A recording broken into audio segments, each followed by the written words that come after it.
तो साथियों, इससे पहले वीडियो में हमने पार्ट 1 देखा था, जिसमें हमने 1 से लेकर 50 क्वेश्चन तक अटेंड किए थे। इसमें देखा था कि किस टाइप के क्वेश्चन पूछे जाएंगे या किस टाइप के हमारे शॉर्ट नोट्स मैंने आपको बता दिए हैं। आज करते हैं पार्ट 2 की शुरुआत, जिसमें हमारा 51 क्वेश्चन से आगे को था।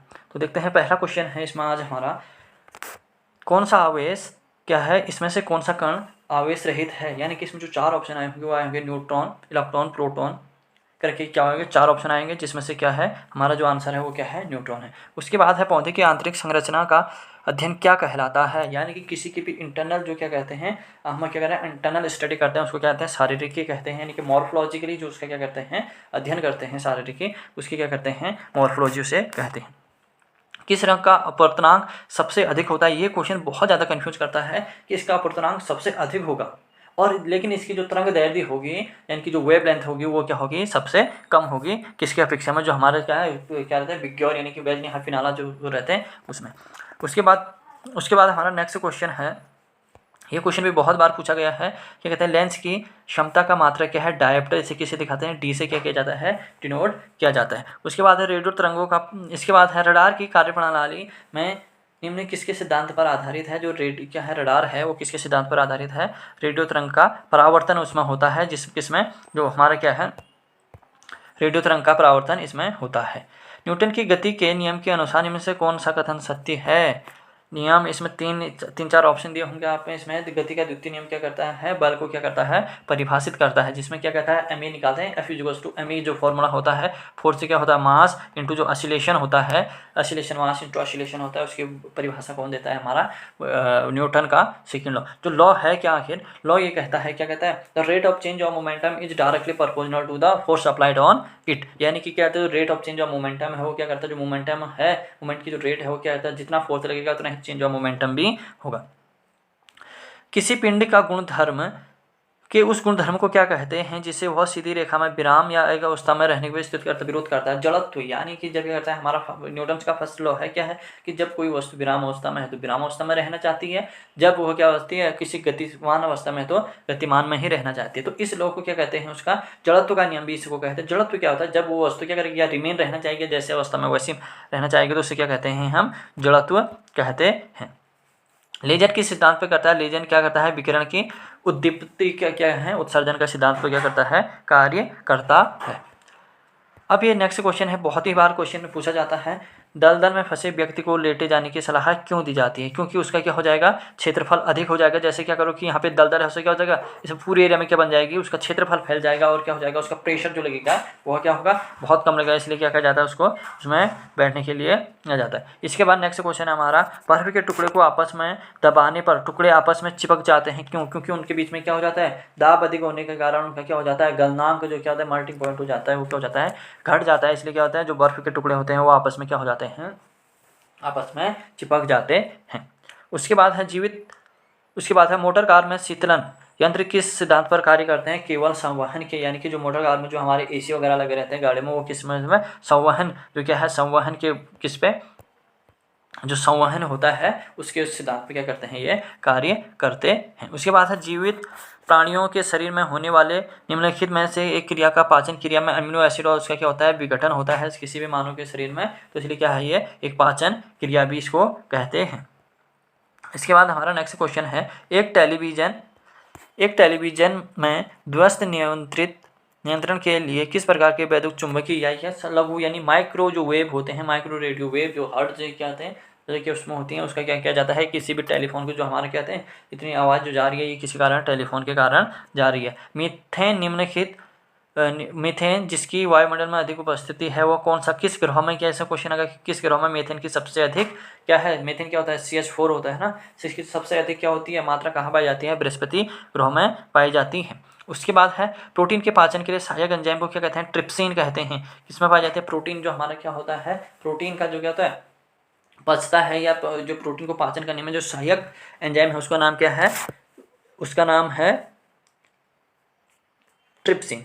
इसके बाद नेक्स्ट क्वेश्चन हमारा आता है, उन देशों उन देशों में जहाँ लोगों के मुख्य खाद्यान्न पॉलिश हुआ चावल होते हैं, उन लोग किससे यानी क्या होता है। ये देखो ये क्वेश्चन कितना घुमा के दिया हुआ क्वेश्चन। उसने ये नहीं पूछा कि चावल में क्या क्या क्या था, चावल में कौन सी, चावल की जो बाहरी वो होता है उसमें कौन सा प्रोटीन कौन सा विटामिन पाया जाता है, उस विटामिन से क्या होती है, विटामिन बी या ए से क्या होता है, कौन सी बीमारी पाई जाती है, ये नहीं पूछा। उसने घुमा के क्वेश्चन पूछा कि वहाँ पॉलिश क्या हुआ चावल में क्या हो जाता है, विटामिन बी और ए की क्या हो जाती है, कमी हो जाती है, तो जिससे कारण क्या हो जाता है, बेरी बेरी रोग हो जाता है। क्वेश्चन क्या है, थोड़ा सा क्या है, घुमा के पूछा गया है इसने।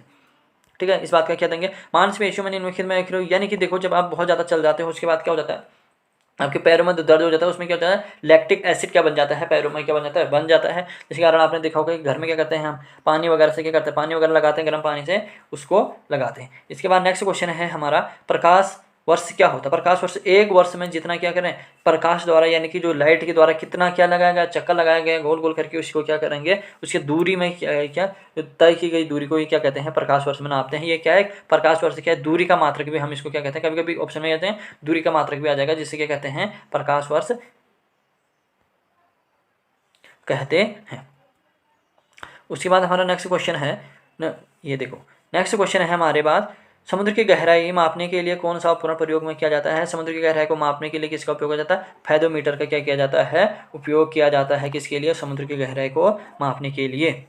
नेक्स्ट क्वेश्चन है इसके बाद, कंप्यूटर की आईसी चिप किस पदार्थ की बनी रहती है, सिलिकॉन या जर्मेनियम की। कहीं कहीं पे इसमें ऑप्शन आ जाएगा जर्मेनियम और सिलिकॉन, तो इस ऑप्शन को सही लगाएंगे, या तो कहेंगे सिलिकॉन ही सिलिकॉन आएगा तो ठीक है, लेकिन सिलिकॉन और जर्मेनियम आएगा तो यहाँ पे क्या जाता है, इसका प्रयोग बहुतायत से किया जाता है।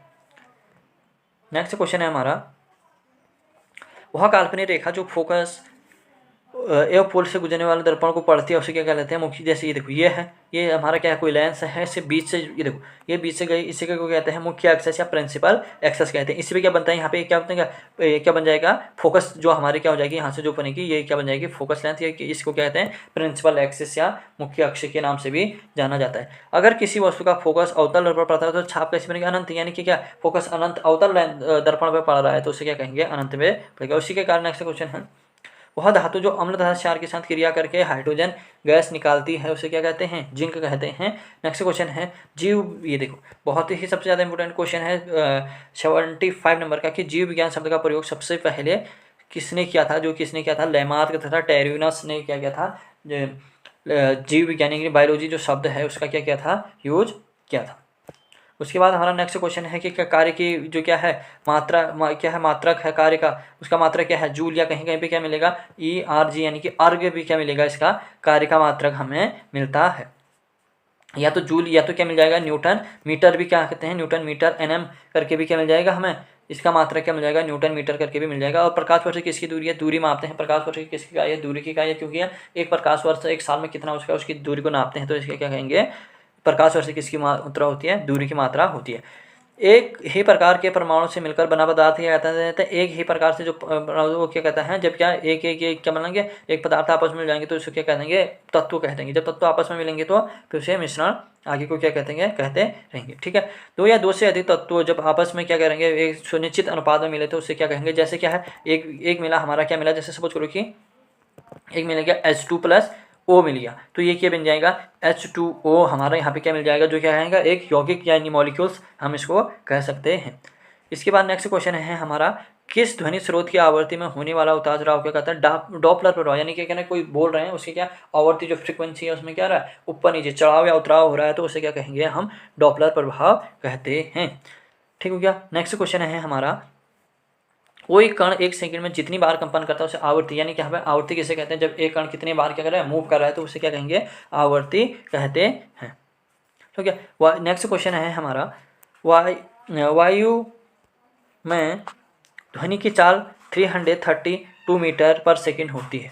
जब वायु में दाब बढ़ा दिया जाए तो ध्वनि की चाल क्या होगी, ध्वनि की चाल सीमित रहेगी। ध्वनि की चाल में कोई भी क्या नहीं आएगा, कोई भी अंतर नहीं आएगा, क्योंकि दाब बढ़ने पर चाल पे कोई प्रभाव नहीं पड़ता है। इसके बाद कह का इसमें समय क्या है, इसमें 4 ऑप्शन दिए होंगे कि कोई 4 दे दिया होगा, इसमें समय का मात्रा टाइम सेकंड घंटे करके दे दिए होंगे, जो क्या है समय का मात्रक इसमें से नहीं है। देखो एक, उसके बाद नेक्स्ट क्वेश्चन है हमारा कि पार्सेक। अब देखो यहाँ पे कन्फ्यूज, इससे पहली क्लास में मैंने पढ़ा था कि क्या पास्कल, ये पार्सेक है, वो क्या था, पार्सेक, ये पार्सेक है जो क्या था, दूरी की क्या करते हैं, दूरी का जो मात्रक है वो क्या है, पार्सक है। लेकिन जो मैंने इससे पहले क्लास में बताया था किसका, दाब का बताया था, यानी प्रेशर का बताया था, वो क्या था, पास्कल था। इन दोनों में बहुत ज़्यादा कन्फ्यूजन होता है। इसमें देखिए कौन सी धातु क्या कहते हैं विद्युत चालक का, इसमें 4 ऑप्शन दिए होंगे। जो क्या था मेटल होंगे वो क्या हो जाएंगे, धारा का क्या सुचालक हो जाएंगे। जो धार क्या होगा, नॉन मेटल होगा यानी अधातु होगा, वो क्या हो जाएगा, कुचालक हो जाएगा। इसके बाद इसमें देखो कौन सी धातु में क्या होती है, चमक पाई जाती है। कौन सी धातु में क्या कहते हैं, अधातु होने के बाद भी क्या कहते हैं, अधातु के गुण है ना, क्या पाए जाते हैं इसमें, अचालकता क्या पाई जाती है, ग्रेफाइट, और क्या है, चमक पाई जाती है अधातु होने के बाद में। इसके बाद हमारा नेक्स्ट क्वेश्चन है, एक गुब्बारे में हाइड्रोजन व ऑक्सीजन गैस बराबर मात्रा में भरी है, छेद कर दिया जाए तो क्या निकलेगी, हाइड्रोजन गैस निकलेगी। एच इसमें क्या करा कि ओ भी भरा है हमने, एच भी भरा है, और इसमें से कह रहे कि अगर फोड़ दिया जाए तो क्या होगा, तो इसमें ये होगा कि जो हमारा क्या है, हाइड्रोजन निकलेगी। क्यों, क्योंकि हाइड्रोजन क्या है, सबसे हल्की गैस है, तो सबसे पहले क्या हो जाएगी, उड़ जाएगी वहाँ से। ठीक है, उसके बाद कह रहा है कपूर के छोटे छोटे टुकड़े जल की सतह पर नाचते हैं क्योंकि पृष्ठ तनाव यानी कि क्या, सरफेस टेंशन के कारण क्या होता है, ऐसा हमको देखने को मिलता है। नेक्स्ट क्वेश्चन है, पानी का घनत्व कितना होता है, -4 डिग्री सेल्सियस।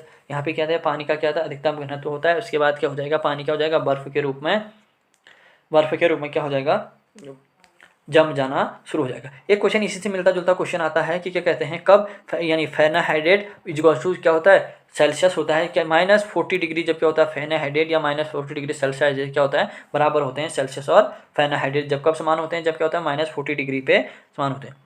जब दो एक ही वृत्ताकार चक्कर लगाते हैं तो उसे क्या कहेंगे, एक समान वेग कहेंगे। इसमें से कौन सा यौगिक है, यंग क्या है, यंग प्रत्यास्थता का गुणांक क्या होता है, न्यूटन पर मीटर स्क्वायर होता है। उसके बाद नेक्स्ट हो जाए ज्योति। देखो जो हमारे 7 यूनिट होती हैं, जो फंडामेंटल यूनिट होती हैं, उसमें से सीधे क्वेश्चन पूछा गया है कि क्या जो मात्रा कैंडेला किसका मात्रा होता है, जो कैंडेला जो ज्योति ते पता है, यानी ल्यूमिनस इंटेंसिटी जो होती है उसका क्या होता है, मात्रा क्या होता है, कैंडेला होता है। उसके बाद नेक्स्ट क्वेश्चन है, जल एक यौगिक है क्योंकि इसमें रासायनिक बंध आपस में क्या रहता है, भिन्न भिन्न दो तत्वों से क्या हमने देखो कि यौगिक क्यों है, क्योंकि अभी मैंने यौगिक किससे कहा कि तत्व क्या कहा मैंने, जैसे क्या हो गया यहाँ पे देखेंगे कि तत्व किसे कहते हैं, तत्व क्या होगा, जैसे एच क्या है, या एक उससे बना हुआ है, ओ क्या हो गया, एक तत्व है। जब ये तत्व आपस में मिल जाएंगे, एक फिक्स उसमें रेशियो में मिल जाएंगे, तो उनको हम क्या कह देंगे, एक यौगिक कह देंगे। अब H2O में भी क्या है, जल में क्या है, H2 मॉलिक्यूल्स ऑफ हाइड्रोजन है और 1 मॉलिक्यूल्स ऑफ ऑक्सीजन है, इसलिए हम इसको क्या कहेंगे, हम इसको यौगिक कहेंगे। उस विज्ञान वह विज्ञान जिसका संबंध जीवधारियों के अध्ययन में होता है उसको क्या कह लेते हैं, उसे जीव विज्ञान बायोलॉजी कहते हैं। जिसमें हम क्या करते हैं, बायोलॉजी में क्या करते हैं, जीव यानी कि जो एनिमल्स हैं उसके बारे में क्या करते हैं, अध्ययन करते हैं। ये इसके बाद नेक्स्ट क्वेश्चन है हमारा फाइकोलॉजी, बहुत ही ज़्यादा इंपॉर्टेंट है कि शैवालों के अध्ययन को क्या कहते हैं, फाइकोलॉजी। एंड जो कहते हैं कवक होते हैं, कवक के अध्ययन को क्या कहते हैं, कवक के अध्ययन को कहते हैं। इसके जैसे शैवाल के अध्ययन को माइकोलॉजी कहते, फाइकोलॉजी कहते हैं, कवक के अध्ययन को क्या कह देंगे हम, माइकोलॉजी कहते हैं। क्वेश्चन को ध्यान से सुना, क्या कवक क्या कहते हैं, जो कवक है, क्या कवक के जो अध्ययन है, कवक के अध्ययन को क्या कहेंगे, माइकोलॉजी, MY माइकोलॉजी, इसके अध्ययन को कहेंगे हम। इसमें देखेंगे, इतना समझ में आया, इतना समझ में आया कि कवक के अध्ययन को क्या कहते हैं, माइकोलॉजी हम कहते हैं, और सवाल के अध्ययन को क्या कहते हैं, फाइकोलॉजी। ऐसे ही जूल किसकी मात्रा, ऊर्जा का मात्रा क्या होता है, जूल होता है। ये सभी को पता है कि ऊर्जा का मात्रा क्या होता है, जूल। और जूल कार्य का मात्रक भी क्या होता है, इस बात को ध्यान रखें, कार्य का मात्रक भी क्या होता है, जूल, और ऊर्जा का मात्रक भी यानी कि एनर्जी का मात्रक भी क्या होता है, जूल। अंतर्राष्ट्रीय क्या कहते हैं, अंतर्राष्ट्रीय मानकों की प्रणाली, यानी कि जो हमारे क्या हैं, जो नाम दिए गए हैं, यानी कि जो मात्रक दिए गए कब गए थे, 1971 में क्या गया था, इनको दिया गया था। और नेक्स्ट आज का जो लास्ट क्वेश्चन है वो है, लास्ट क्वेश्चन हमारा, चमगादड़ अंधेरे में क्यों उड़ते हैं, क्योंकि क्या कहते हैं, चमगादड़ क्या कहते हैं, पराश्रव ध्वनियों की क्या कहते हैं, उत्पन्न करते हैं। क्या कहते हैं, पराश्रव ध्वनियों को क्या करते हैं, उत्पन्न करते हैं, जो उससे कारण क्या होता है, रास्ते का क्या कर लेते हैं, पता कर लेते हैं। तो आज की क्लास यहीं पे समाप्त होती है, मिलते हैं नेक्स्ट क्लास में, तब तक आप इनकी रिविजन करते रहिए। नेक्स्ट क्लास आपको बहुत जल्दी देखने को मिलेगी। Thank you.